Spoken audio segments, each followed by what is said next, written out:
Gory Toons presents. Down the Snatch, be sure to subscribe to our channel. Okay, we're now to our first Season 3 episode. This season is hands down the best one of any of Gory Toons' seasons. Firstly, you'll notice that a lot of characters are redesigned. I'd also say the animation got a lot smoother.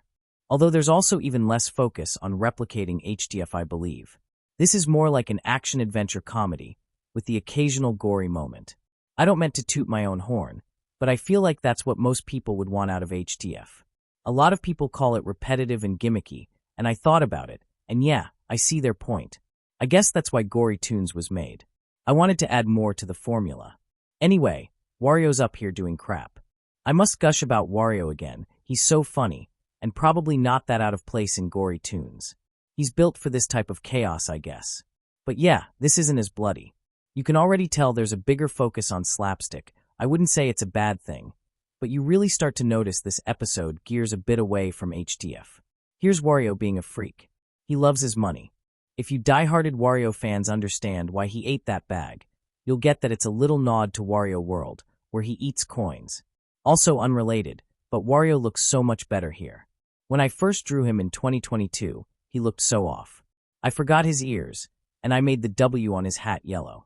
I'm glad I decided to do touch-ups on it. This episode also marks the introduction of the Little Bad Guy ensemble. I teased it in the previous scene where DDD calls Plankton, but the next episode is when I put that idea on full display. I also intended for Elmer Fudd to be a part of it, but I didn't know what he could actually do. Here's also the debut of 5 Volt from WarioWare. Again, she didn't do much. Okay, so here's Kenny McCormick. Kenny really had a big role in this season.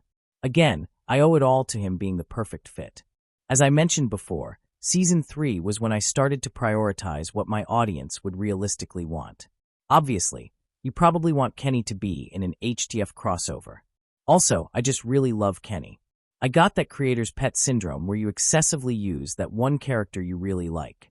We cut back to Wario over here. Really love how expressive I made his movements. Again, I love Wario so much. He's just a funny little guy. Okay, this next scene is probably a famous HDF bit. You see a dead body and immediately get the instinct to perform CPR. Of course, it makes more sense here, because Wario is actually suffocating. King DDD is also a thing now. Again, that favoritism really kicked in when I made these episodes. I know I made DDD a flat-out villain, but honestly, this show has absolutely no character development whatsoever. It's a crossover where everyone dies, and that's it. It ain't that deep, lol. I think making him more like his character in the anime and early games opens for more stories and entertainment. He's like another bully type in Gory Toons, just like Wario. Also, this is probably what Truffles would have been like, so there's also that. I put a lot of references in this episode, which is neat. Definitely a step up from the last 2 seasons. Anyway, rest in garlic, Wario. Let's have a moment of silence.